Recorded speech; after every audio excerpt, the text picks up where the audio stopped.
Olá, meu nome é Jackson Lima, sou discente pela disciplina de Projeto de Análise de Algoritmos, ministrada pelo professor Dr. Álvaro Avares, na UFAP, no período letivo 2020.1. E hoje eu vou tratar um pouco sobre o algoritmo de Jastra, que se refere a caminhos mais curtos. Fala um pouquinho da contextualização e funcionamento do algoritmo, prova de corretude e, por fim, a análise de complexidade. Começando pela contextualização e seu funcionamento. Esse algoritmo ele irá buscar caminhos mínimos de uma fonte única, ou seja, a partir de um vértice qualquer de um grafo, vamos percorrer todo o grafo buscando as menores distâncias em relação à nossa origem. Esse grafo ele vai ser dirigido, ou seja, teremos uma direção específica que irá sair de um grafo a outro onde isso é permitida a ida, a volta sempre será proibida. E também teremos que os pesos serão negativos, eles serão representados por W. Um caminho mínimo ele vai ser dado por a minimização de peso entre o caminho do vértice a outro. Se não existe um caminho específico ou desconhecimento da distância, então diremos que ele será infinito. O objetivo desse algoritmo é encontrar uma rota mais curta possível, ou seja, queremos minimizar o peso daquela aresta e o custo entre a conexão de um vértice a outro. Um exemplo seria o tráfego rodoviário, por exemplo. Ele tem a marcação de distância entre uma cidade e outra, podendo conter ciclos e até direções específicas. Aqui em características, ele terá uma propriedade que diz que o caminho mínimo entre dois vértices terá outros caminhos mínimos. O que isso quer dizer? Suponha que temos um caminho entre vértices A e B. E entre eles há um vértice C. Esse vértice C ele será um caminho entre C e ele mesmo, certo? E isso não se remete à estratégia gulosa. Por quê? Um ótimo local, que seria de AC, é um ótimo global de A a B. Por exemplo, a gente tem o AC curto aqui, seria um ótimo caminho, e temos o AB, que é como se fosse o dobro da distância, seria um ótimo caminho global. Onde um nos leva a outro, e ele vai escolher qual será o mais apetitoso em cada fase. Ou seja, a cada vez que a gente tem, iremos escolher a menor distância de custo, que no caso, para a gente seria melhor. Como que o algoritmo funciona? Teremos um conjunto S de vértices, que já falei que foi visitado, determinando seus custos de caminhos mínimos até ele. Daí escolhemos um vértice que está fora do nosso S. Como V é o nosso conjunto de todos os vértices e S é o conjunto de vértices já visitado, então se quisermos um vértice U pertencente a esse conjunto, então teremos o vértice que não foi visitado ainda. Então, daí a gente escolhe esse vértice U que contém a menor estimativa de custo mínimo. Então, sempre pegamos o menor, já que ele é um caminho mínimo. E adicionamos a ele o S vulgo, nosso caminho de solução. E ele irá relaxar todas as arestas que saírem de U. Tá, a gente já falou tanto de relaxamento, mas afinal, o que é o relaxamento? Relaxamento, ele vai ser o que podemos otimizar o caminho mínimo que a gente tem até V por outro que acabamos de descobrir. Se esse caminho que a gente descobriu, essa aresta nova, for menor do que a gente tinha antes, então ela vai atualizar essa nova distância, V de D, e alteramos o predecessor, né, que seria o pai, de VP. Ou seja, para cada vértice, teremos esse VD como um limite superior. Sendo assim, se temos um vértice que liga outro com 10 nessa aresta, por exemplo, ele será o limite superior. Se tivermos uma aresta 11, é notável que ele é menor que 10, então a gente não pega ela. Pronto, aqui na simulação, sempre começamos pela fonte S, pois ela é única. Aí iremos relaxar as arestas S de Y e S de T. De S para Y, temos uma distância 5, ou seja, é menor que o infinito. E como ela é menor que o infinito, a gente pode simplesmente substituir. A mesma coisa acontece para 10. No caso, a aresta ST ela tem peso 10. Ela é menor que infinito? É menor que infinito. Então, a gente pode substituir. E como aqui, no caso simples, já foi substituído, a gente pode deixar ele preto porque ele não vai ser mais alterado. E aqui a gente tem um outro somatório da distância de y a z, de 5, no caso 5 mais 7, 5 mais 2, ele vai ser 7. 7 é menor do que infinito? Sim, então a gente pode substituir. Aqui a gente já deixou preto porque as arestas elas já foram relaxadas. Ou seja, elas não vão ser mais atualizadas, então a gente relaxou elas. certo? E aqui a gente tem uma distância de y a x, ou seja, 5 mais 9. 5 mais 9 é igual a 14. 14 é menor do que infinito? Sim, então a gente pode substituir. A gente sempre vai fazer essa pergunta antes de substituir alguma dessas. Por exemplo, quando a gente sabe que quando ele for desconhecido, ou a gente não sabe ainda, ele vai ser infinito. Mas como a gente já está fazendo o somatório aqui e sabe que esse número gerado é menor que infinito, então a gente pode atualizar sem problemas. E por fim, temos o 5, 5 mais 3, né, que vai ser igual a 8. E vendo que é menor que infinito, sim, então a gente atualiza aqui. E aqui a gente vai vendo que o mesmo processo vai sendo executado para todos. Ou seja, a gente fez o mesmo somatório, certo? E conforme a gente foi fazendo, a gente foi relaxando as arestas. Ou seja, todos que a gente for atualizando, conforme a gente for atualizando, as arestas deles vão sendo relaxadas. Ou seja, todos esses números que estão em preto, eles foram relaxados. Então, a gente tem esse vértice aqui que foi trabalhado agora. E essa solução aqui que a gente foi encontrada, que está nesse exemplo aqui, que a gente encontrou anteriormente, certo? Com a execução da simulação do algoritmo, porém, também poderíamos ter esse outro caminho aqui. No caso, esse segundo exemplo aqui. E as distâncias vão ser sempre as mesmas, ou seja, o que é um caminho mínimo. Certo, aí aqui a gente chegamos no pseudocódigo. Na primeira linha, a gente tem a função de inicialização. Ou seja, para cada verso do nosso conjunto de versos do gráfico, a gente vai colocar aquela estimativa de caminho mínimo como sendo infinito. Por quê? Ainda não sabemos a distância. E vamos colocar o pai dele como sendo nulo. O vulgo predecessor, né? Ao sair do for, a gente vai ter essa distância da nossa origem, certo? Na segunda linha, criamos o conjunto de solução, que é o princípio, né? Será vazio. Na terceira, criamos uma fila de prioridades para adicionarmos todos os versos no nosso conjunto. E a partir daí, a gente vai extrair todos os versos de dentro para que possamos saber quais versos foram visitados e quais são os que restam. Enquanto essa fila estiver com elementos, a gente vai extrair o mínimo daquela fila. Daí, a partir disso, a gente só atualiza o nosso conjunto de solução. Ou seja, nosso conjunto de solução atual vai ser igual ao conjunto de solução antigo e mais o verso que estamos visitando. Para cada verso da nossa lista de adjacência de U, ou seja, cada aresta que estiver conectada a outro, esse segundo vértice ele vai ser adicionado à nossa lista de adjacência. Então, para cada vértice, a gente vai percorrer a lista de adjacência dele e vamos relaxar as arestas como foi mostrado na simulação anterior. Aí, o que acontece? Chamamos a função de relaxamento. O que ela vai fazer?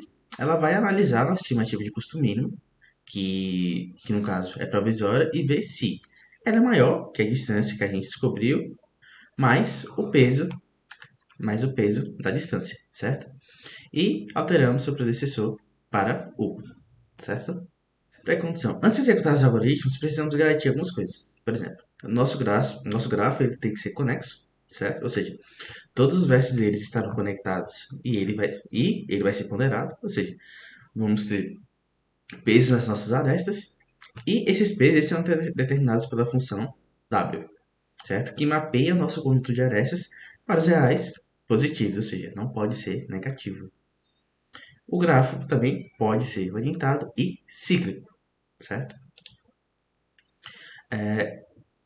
Na pós-condição, o que teremos ao executar o algoritmo, teremos um conjunto S, eu vou com o nosso conjunto de solução, que já foi apresentado muitas vezes, que terá todas as menores distâncias de cada vértice, ou seja, até a nossa origem S. E a gente pode querer saber também o array π, no caso do array de duplo predecessor, que a gente tem, ser o pai daquele vértice. Além da distância, a gente também vai querer qual foi o percurso, né? Os caminhos que ele percorreu. Na invariante de laço, a cada interação, a gente vai ter um conjunto S, que é o nosso conjunto de solução, e ele vai ser atualizado adicionando sempre uma aresta. A cada interação, a gente vai manter esse conjunto S, lembrando que esse conjunto, quando ele for adicionado, a distância dele vai ser mantida, certo? Ou seja, ele permanece fixa até a finalização do algoritmo. Podemos tratar a autovariante de laço como sendo uma questão de fila, por exemplo.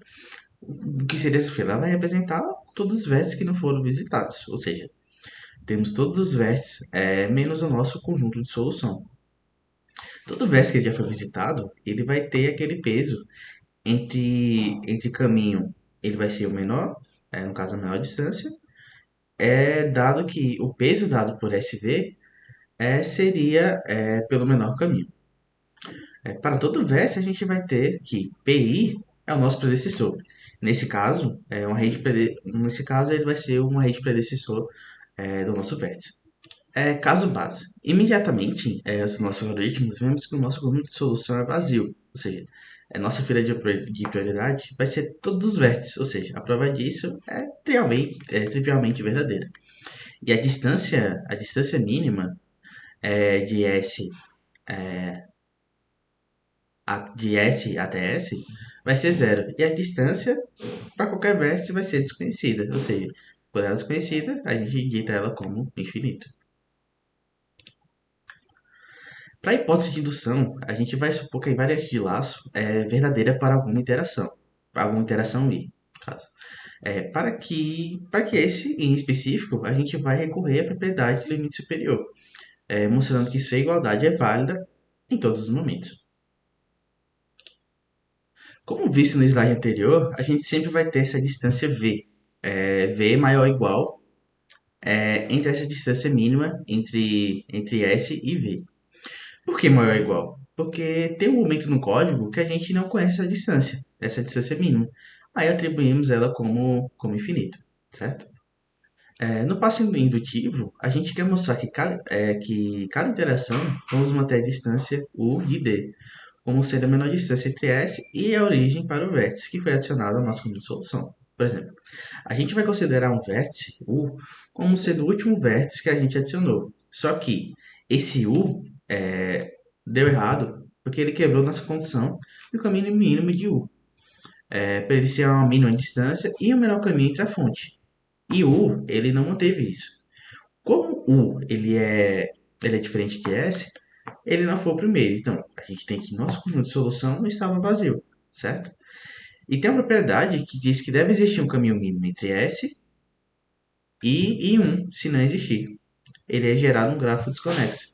Então, essa distância seria infinita, e o que violaria a nossa hipótese, que a distância U é diferente da distância mínima entre S e U, certo? Continuando, como garantimos que pelo menos um caminho mínimo P, por exemplo, entre S e U existe pela propriedade, a gente tem que pode existir caminhos mínimos intermediários, né? O que a gente viu com o exemplo que eu dei de A, B e C entre ali no mínimo.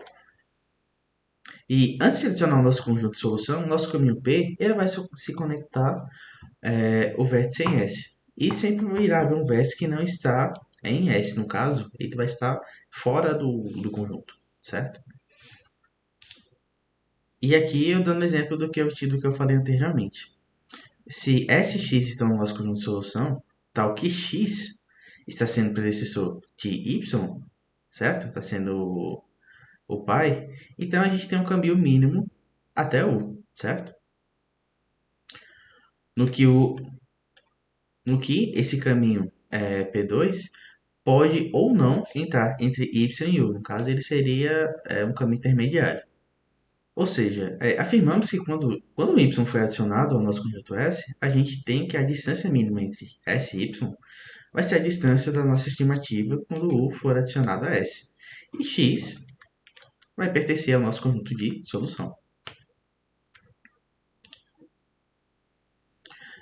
Como adicionamos o x à aresta, então ele foi relaxado. E como temos o caminho mínimo entre S e x, certo? Que no caso aqui seria P1,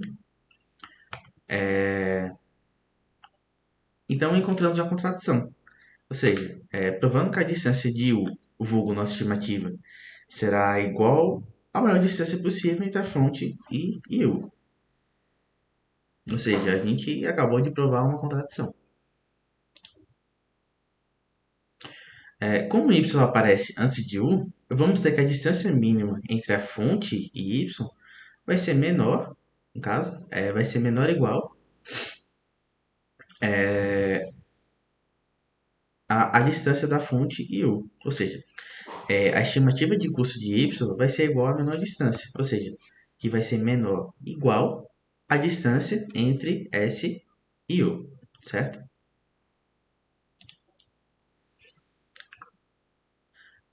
Portanto, como a gente escolheu u, teremos que essa distância de u é menor do que a distância de y. Só que, argumentamos anteriormente que essa distância de y é menor ou igual à distância de u. E agora estamos dizendo que a distância de u é menor ou igual à distância de d. Então, para se fazer isso, logicamente, só seria possível uma igualdade, certo? Que a distância de y, a estimativa de custo, vai ser a menor distância possível entre a fonte e y, que vai ser igual à menor distância possível entre S e U, certo? Que é igual ao caminho mínimo em U. Em consequência disso, vimos anteriormente que a distância de U é igual ao menor caminho entre S e U. Ou seja, que a gente tinha chegado numa contradição, porque tínhamos escolhido um U que fosse diferente. Daí concluiremos que quando U for adicionado a S, essa igualdade será mantida por todo o tempo, e assim sucessivamente.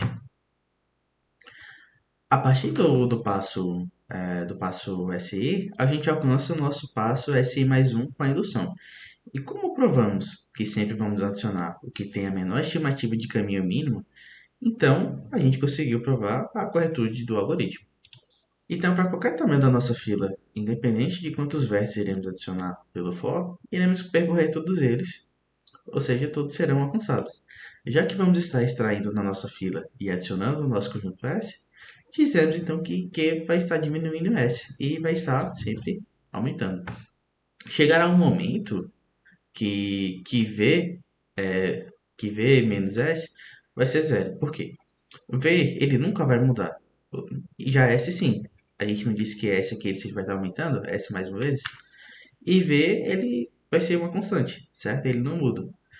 Aí isso também aconteceria quando V for igual a S, certo? Ou V igual a S, ou quando V menos S for igual a zero. Daí o que acontece? A gente finaliza o algoritmo respeitando essa condição. Agora a gente entra na análise de complexidade do algoritmo. Na nossa função de inicialização, teremos um for, certo? Que vai percorrer todos os vértices do nosso gráfico. Ou seja, ele terá um curso C1 constante, porque como ele já vai iterar todos os vértices, ele vai iterar V mais um vezes, pois ele precisa sair do laço, certo? E como isso aqui está dentro do for, ele vai iterar V vezes, porque ele possui duas atribuições, né? No caso, o infinito e o nil, e terá o custo C2 e C3. Fora do for, teremos uma atribuição constante, que também terá um custo C4 e vai ser gerado somente uma vez. Daí diremos que esse algoritmo ele tem um limite superior ao de V. Na função de extração do mínimo, ele começa dizendo que o mínimo será o primeiro da fila e irá verificar com os outros restantes, certo? Ou seja, o Q.first fica o primeiro da fila, ele vai verificar o mínimo dele. Como ele faz uma atribuição, o custo constante dele vai ser C8 somente de uma vez, certo? Na segunda linha, ele vai percorrer todos os vértices V pertencentes à nossa fila, certo? Ao primeiro da nossa fila. Como ele está inteirando na fila, então ele vai ter que inteirar que é mais um vezes, certo? E terá um custo constante C9. Dentro do for, a gente tem uma verificação. Se a estimativa de custo atual for menor que a estimativa de custo do nosso mínimo, que aqui no caso foi o primeiro que a gente escolheu, se ela for menor, então ela será o mínimo de V. Como temos um if e um then, então terá um custo C10 e C11. Como está dentro de um for, ele irá iterar Q vezes. Na linha 5, o que a gente tem aqui? Temos um desinferioramento, ou seja, temos uma fila e ele vai tirar o mínimo de lá, ou seja, ele terá um custo O de Q, I de uma vez.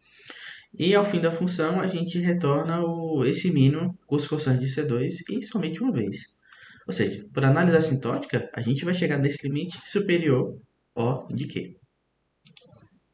E aqui na função de relaxamento, como a gente já falou um pouco bastante dela, né? A gente vai ter um if com custo constante e dentro dela temos duas atribuições custando C5, C6 e C7, né? No caso, C5 já contando do if. E irá executar uma vez cada um, ou seja, o limite superior vai ser O de 1, certo? Porque só vai ser executado uma vez cada um, certo?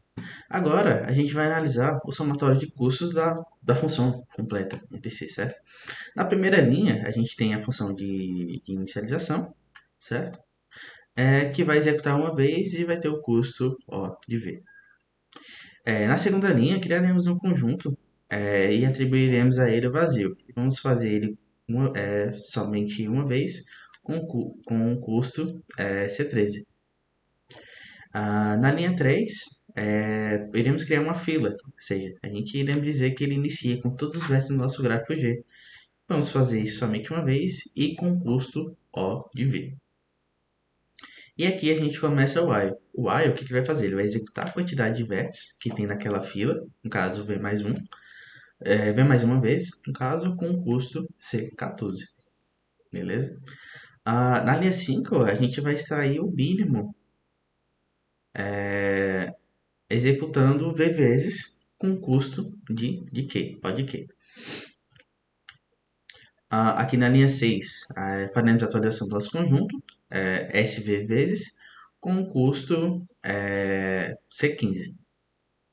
Na linha 7 temos o for, certo? Ele vai percorrer todos os versos da nossa lista de adjacência, ou seja, ele vai percorrer todas aquelas arestas. Percorrendo todas as arestas mais V vezes, com custo C16, né? Onde V todos os versos e as arestas, certo?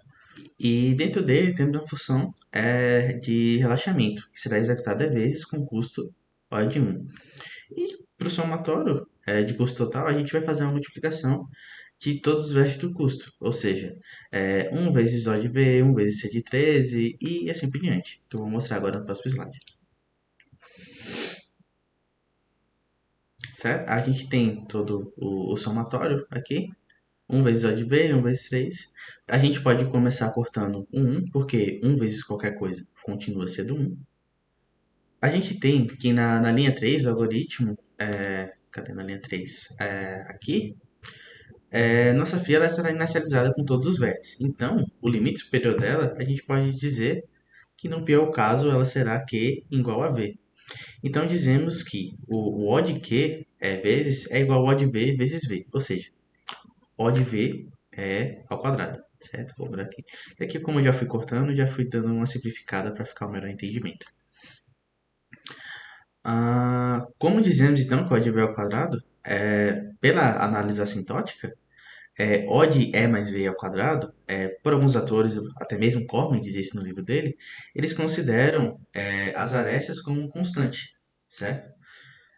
Então a gente corta ela ficando assim, O de V ao quadrado. Aqui são algumas referências que eu tomei, utilizando principalmente o livro de Corman e algumas ilustrações que eu peguei em alguns outros sites da internet.